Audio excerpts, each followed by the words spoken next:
maybe, just maybe, Askarov might be pretty good.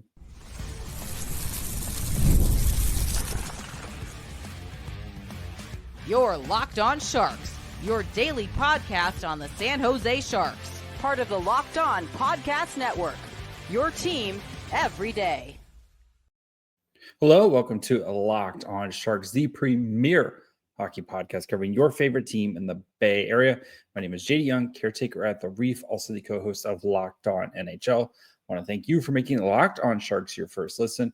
Proudly part of the Locked On Network, we cover your team every day. And if you want to be an everydayer, all you have to do is just follow along wherever you get podcasts. And of course, you can watch on YouTube as well. And tonight we'll be breaking down the Sharks' 3-1 loss to the New Jersey Devils, where Yaroslav Askarov got his groove back. The Sharks cannot get a shot on goal in the second period. And of course, we'll dig into the numbers of this game. So before we get to all that, I do want to let you guys know that today's episode is brought to you by Game Time. Download the Game Time app, create an account, and use code LOCKEDONNHL for $20 off your first purchase. So the Sharks lose 3-1 in I think a well-fought game on the second night of a back-to-back against one of the best teams, if not the best team in the early part of the NHL season, against the New Jersey Devils. But the big story from tonight's game has to be Yaroslav Askarov, right? Askarov, who many people calling a bust. He's terrible. What are we doing here? Sending him back to the AHL. All that fun stuff. Ryan Warsofsky, at his morning availability, said, "I still believe in Askarov." Actually, his quote were, "It's not the end of the world. He's gonna be fine." And he was more than fine tonight. And, Warsofsky talked about like how sometimes you have to kind of put your arm around him and kind of give him a little bit more encouragement and a gentle reminder that the dude's played less than 20 NHL games in his career. And tonight he looks like the Askarov that was promised. And yes, the Sharks lost, like we know. But Askarov was not the reason the Sharks lost tonight. He was absolutely outstanding tonight for San Jose. Gave them a shot to win a game that they probably had no business being in, especially the second period, as we'll break down the second period here in a little bit. But Askarov, 26 of 28, 2 goals allowed, both of them on the power play by Dougie Hamilton, 929 save percentage tonight.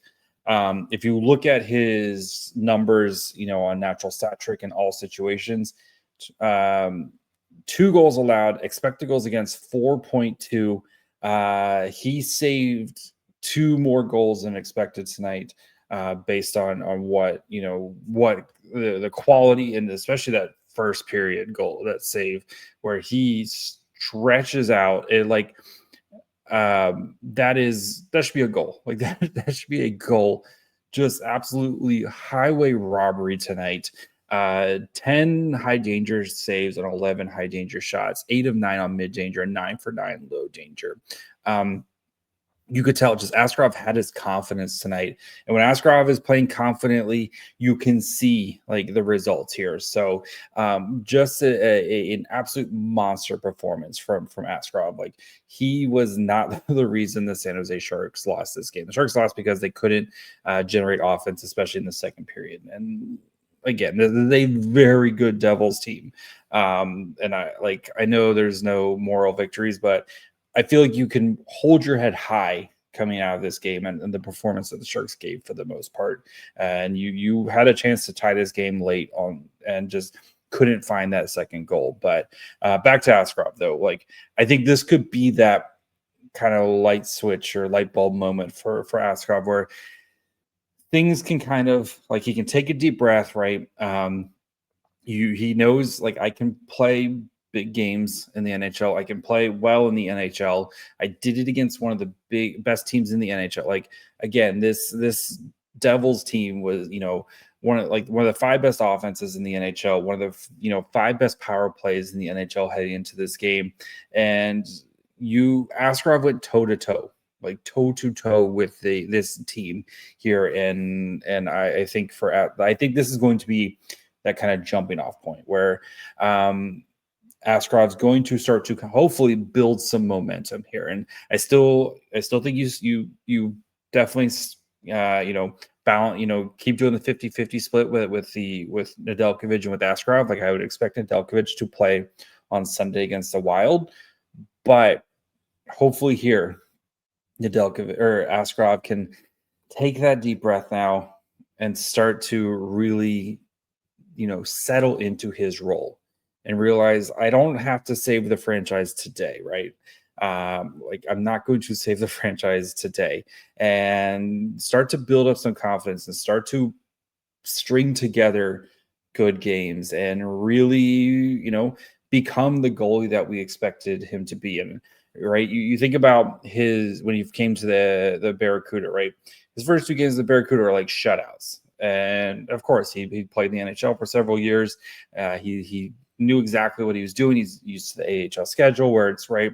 You kind of play 2 games on the weekend, and then you might have like a week off, or maybe you play a game on like a Wednesday, right? Instead of this type of schedule with in the NHL where, right, the Sharks are in the middle of 3 games in 4 days type of performance. So I think for him now that he can, hopefully just take that deep breath, realize he's still a good goaltender, and realize, again, like this franchise isn't going anywhere right now. I'm also watching the Admirals Barracuda game. Admirals just scored right now, but realize that like you're not going to propel this team into the playoffs right away, and you're not going to, like, those expectations aren't on you right now. We just want you to figure out your game and become the goalie that we think you can be. And I think tonight was a big stepping stone moment for him into being that guy, right? And if the Sharks can get goaltending like this, again, it's not going to be this type of night in, night out, but if the Sharks can get some goaltending like this, you get some offense like you did yesterday, you can start to see where the pieces are going to be coming together, and why I do think this team is better than last year. Right, what we saw last year with Mackenzie Blackwood, where if the Sharks got any sort of goaltending, they can be competitive for most nights. And hopefully now Askarov can be a big part of that team being competitive. But monster performance from him. Before we get to the second period, a couple other guys I want to kind of shout out here. Celebrini tonight had the assist, but just battled all night. Every time Celebrini was on the ice, just battling him and Timo Meier. And Timo Meier is a big boy, right? I mean, of course, Sharks fans know Timo Meier is a big boy. Celebrini going toe-to-toe with him along the boards multiple times. And like, he had the assist on the Eklund goal, but continued his all-around strong play tonight. And every time he was on the ice, of course, the Sharks had their best chances to score, as you would expect with Macklin Celebrini's on the ice. And just good to see, right? Because it would be very easy after yesterday's game to kind of go flat, right? We had a big game, huge moment. And then you just kind of followed up with a flat performance, right? Just the emotional, like you win, you put up 5 points. It's a huge win, all that stuff. It would have been really easy for young guys like Celebrini and Smith. Smith, I thought, played well tonight for the most part too. It would have been really easy for those guys to just kind of lay a little bit of an egg. And I think that shows that maturity from Celebrini, even as a 19-year-old, to just, not rest on, hey, we won yesterday. We did well yesterday. No one's expecting us to win this game, et cetera, and to still go out there and put on a great performance from Macklin Celebrini. So, yes, and congrats to William Macklin. 100% called that goal today. If you watched the preview episode, I said Sharks need to get off to a good start. Check. William Macklin scores a goal. Check. And then Askarov plays well. But I had a 4-2 Devils, but I'll take a 3-1. I was pretty close. I feel I was pretty close with this game. So we're going to talk about the second period, which was I think the reason why the Sharks lost this game was just one, getting into penalty trouble, and two, just unable to generate much offense because of that. So we'll get to that here in just 1 second.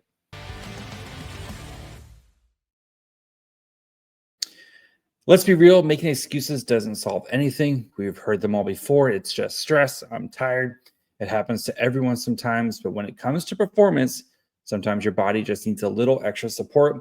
That's where Rougiette comes in. Rougiette.com offers fast-acting doctor-prescribed treatments for ED designed to help you stop making excuses and start making moves. Rougiette makes it easy to get started. You just connect with a board-certified 100% online doctor. No awkward waiting rooms, no in-person appointments. If prescribed, your treatment ships discreetly straight to your door. It's all about confidence, connection, and getting back to the moments that matter. Visit rugiet.com/LockedOnNHL to get 15% off your first order. That's rugiet.com/LockedOnNHL. And don't forget to use our code LockedOnNHL so that way they know that we sent you. Rougiette, stop making excuses and start making moves. And if you want to get tickets to a hockey game, because of course hockey season's here, there's nothing better than going to an in-person NHL game. If you've never been, you should definitely 100% go. But we know getting tickets can be a real headache sometimes between waiting in queues, surprise fees, prices that jump right before checkout. It's easy to get frustrated when all you want to do is cheer on your team. That's where Game Time comes in, the app that gives fans the advantage. It's your ultimate life hack for scoring amazing NHL tickets fast, easy, and stress-free. We use Game Time in our house anytime we go up to San Jose to go see the Sharks. I know we're going in December as an annual tradition in our house. We go see a Sharks game right around Christmas time. Great thing about it, of course, you know exactly what you're going to pay. There's no hidden fees and the panoramic view, so you know exactly what your seats are going to look like. Not that there's a bad seat at the tank. And you can even find NHL tickets for under $25. So take the guesswork out of buying NHL tickets with Game Time. Download the Game Time app, create an account, and use code LOCKEDONNHL for $20 off your first purchase. Terms apply. That's code LOCKEDONNHL, LOCKEDONNHL for $20 off. Swipe, tap, ticket, go. All right, before we continue, do of course want to thank you for making Locked On Sharks your first listen. If you haven't yet, perfect time to subscribe. As of course, we'll have breakdowns after every Sharks game. We will continue to cover the best prospect pool in the NHL and everything in between. So make sure you guys are following along wherever you get podcasts. And of course, you can watch on YouTube as well. So the second period, which was not great. The Sharks in this second period gave up 13 shots on goal while producing a big fat 0. And some of this was the Devils kind of ramped up their play. Some of this was the Sharks got into penalty trouble as the Sharks you got a penalty at the end of the first, so you started the second on the PK there. And then you had a 1, 2, 3 other, including an extended 5-on-3 penalty kill there. And the Sharks just, those moments, right? We talk about all the time where the Sharks they have those moments in the games. I call it the 5 minutes, right? Where they just can't do anything right. And some of those penalties, a little soft, but especially the Jeff Skinner one, absolute garbage penalty. The Sharks got a makeup call for it later on. I feel like, you got a couple, you got some opportunities later in the game. You just weren't able to take advantage of in the beginning of the third to kind of even things out there. But, right, these moments where things start to snowball on the Sharks, and it's just like a couple minutes where they just can't get out of their own way. And that tonight, I think, is kind of the story of the game, is that second period where they just couldn't get that one shift to kind of turn the momentum, kind of stabilize things. get some zone time in the Devils zone. And credit to the Devils, right? The Devils are a great team who took advantage of their opportunities tonight, getting the 2 power play goals from Dougie Hamilton, potential future Shark Dougie Hamilton, question mark. But I just, that second period where it would have been nice, especially after the 5-on-3 there, to come out and really kind of try to reestablish. And the Sharks, you saw some momentum shift there, but would have been nice for San Jose to kind of really try to kind of capitalize on that 5-on-3. And this is the second time this year that the Sharks have had a period where they didn't get a shot on goal. Last time was that third period against the Canes, where the Canes basically suffocated the Sharks the entire, especially the second half of that game, right? That was another good team that just put you to sleep, right? And for San Jose tonight, good team that got you into penalty trouble, and you just weren't able to respond. And I think this is going to be that these types of moments are going to be when the Sharks can start to kind of neutralize these moments more and start to try to get the momentum back in their favor. Again, have string together a couple good shifts, whatever it is. These are when you're going to start the Sharks to see to really take off and start to turn some of these losses into wins. Now, credit to Askarov, who did everything he could in that second period, and neither of those goals, like that Devils power play is ridiculous, especially with the talent they have out there and their ability to kind of whip the puck around. Like Askarov fought and he battled tonight, made some big saves. I'm like, both those goals there's just a ton of traffic in front of the net. And Hamilton was just in a great spot. You see how the Devils do such a great job of the power play as it continues to go on and just kind of shrinks and gets closer and closer to the net. And you just kind of feel it's almost like a boa constrictor around the goalie. And they did a great job of kind of getting to those moments and kind of taking advantage of them. So I think for San Jose, again, like to kind of start to go from a rebuilding bad team into a middle of the road team, it's going to be getting out of these moments and not letting them last for a whole period at a time. And that's the hard part about learning to win, right? Is how to kind of change when things aren't going right. How do you kind of change the momentum? And how do you kind of start to reestablish your game? And I think that these are going to be those learning moments for San Jose. So thankfully, again, Askarov saved the day and kept the Sharks in this, because like in the third period, the Sharks played pretty solid in the third period, had some opportunities, but just wasn't able to. You think about, Colin Graf gets broken. Liljegren with an absolute just beautiful pass to break open Colin Graf, and Graf just misses. And like Allen, credit to Allen, that's a big save right there. That's a big save when it could have easily been 2-2 because after that. And Sharks, Gaudet had a pretty good opportunities, and the Sharks had some pretty good opportunities here and just weren't able to find that tying goal late. And then of course the Devils win a puck battle, a race, and get to the empty netter to kind of put this thing away. But I do come away, and we're going to talk about the numbers here in a little bit, but I do come away feeling like, again, you can hold your head high after this game. And I feel like if the Sharks continue to play this way, with the exception of the second period, if they can play like they did in the first and the third, you're gonna win some more games. And I hopefully they can put together this type of performance against the Minnesota Wild, which Sharks and the Wild have played some very entertaining games throughout the past couple of years. So we're going to dig into the numbers of this game, talk about kind of which lines performed well, and dig into all that fun stuff. So we'll get to that in just 1 second. The NFL season is here, and FanDuel is an offer you don't want to miss. Right now, new customers can bet just $5 and get $300 in bonus bets if you win. That's right, Pick a bet, put down $5, and if it hits, you'll unlock $300 in bonus bets to use across the app.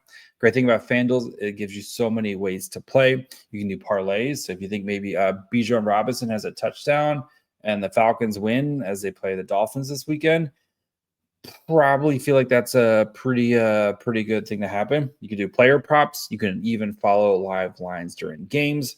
It makes watching football even more exciting when you've got a little something riding on the action. So whether you're a casual fan or love diving into the stats, FanDuel makes the game day experience so much better.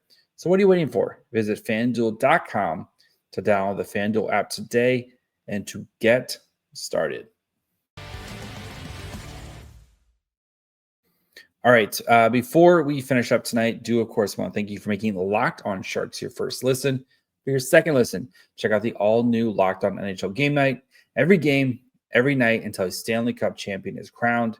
Get local analysis on a national scale. Find NHL Game Night on Locked On NHL on YouTube, wherever you listen to podcasts. Okay, let's dig into the numbers of this game because, it wasn't too bad. 42 minutes of 5-on-5 play, 29-40 shot attempts in favor of the Devils. So 58% to 42% Corsi 4. Actual shots at 5-on-5, 8-16. That's an area, again, the Sharks are going to have to work on. Scoring chances, 19-13 in favor of San Jose. 7-5 high danger chances in all those are in favor of the Devils. My bad. 1.66 to 1.04 expected goals for in favor of the Devils. So with no goals scored at 5-on-5, all the goals today on the power play, and then you had an empty netter with a 6-on-5 situation. So like we talked about, the second period, what was the problem? And the Sharks got, they had 11 shot attempts in 12 minutes, but they just couldn't get any of them actually on net. And I think that was the big problem. And again, when you're spending so much time on the penalty kill, they just couldn't get into the flow of the game or flow of things there. So, but overall, though, the third period, the Sharks did create some quality chances in the third period. They had 4 high danger chances in there, and they had 5 scoring chances as well, but just couldn't finish the thing up. So as for the lines, so the sleepover line with Smith celebrating Toffoli, 13-43, 10 shot attempts for 10 allowed. Actual shots were 2-4. 0.12 to 0.21 expected goals for, 4-5 scoring chances, 0-3 high danger chances. Again, this top 6 for the Devils is really, really good. So Eklund, Wenberg, Skinner played 10-21, 6-15 shot attempts, 3-5 actual shots, 0.28 to 0.45 expected goals for, 2-7 scoring chances, 1-1 high danger chances. So really quickly with the Wenberg, Eklund, Skinner, it's, the Sharks did have 2 disallowed goals, and one of them, Sam Dickinson knew, and that was the easiest. Kershev was 100% high touch there, right? The Wenberg one, man, it's just over the line, and Skinner just gets Skinner does a great job, right? He follows up on the play to poke it in, but Wenberg is an inch over the blue line there, and it's called back for offsides. But that's just a frustrating moment right there, where we had 2 of those today, where if it just goes if you half an inch here or there, and you're probably talking about a potential Sharks win, or at least a 2-2 to game going into the third period type of situation. And yeah, unfortunately, Wenberg, just over the line there. So Graf, Kershev, Gaudette. So Kershev joined in for Michael Misa, who, again, we knew was going to be out for this game as they continue to keep the training wheels on Misa. This line did okay, but you can tell when Misa's out there, it's just a little bit different. So 542, 9-7 shot attempts, 1-5 actual shots, 0.38 to 0.51 expected goals for, 4-5 scoring chances, 2-3 high danger chances, Gaudette continues to be really good. Colin Graff, like we talked about earlier, had a great opportunity. He's been very good on the PK as well. And Misa, like I know people want to see Misa like playing more and more. He's going to get there, guys. We're gonna get to the fireworks factory. I promise you, we're gonna get to the fireworks factory. The Sharks, they did this exact same thing with Misa or with Will Smith last year, right? Where you're trying to ease him in, and then because they just don't want him to hit the rookie wall. That's why they're trying to kind of ease him in a little bit here. So, and then Goodrow, Delandria, Reeves played 443. 2 to 4 shot attempts, 1 to 2 actual shots, 0.17 to 0.09 expected goals, 4 2 to 1 scoring chances, 1 to 0 high danger chances. So not too much from that line tonight. Delandria continues to be very good on the PK as per usual. So defensively tonight, so we had Sam Dickinson come back in with Letty, who's not going to be in. He's not going to play anymore on this road trip here. And then, Dickinson's in. I'm curious to see. So Luca Canyone is not playing for the Barracuda tonight.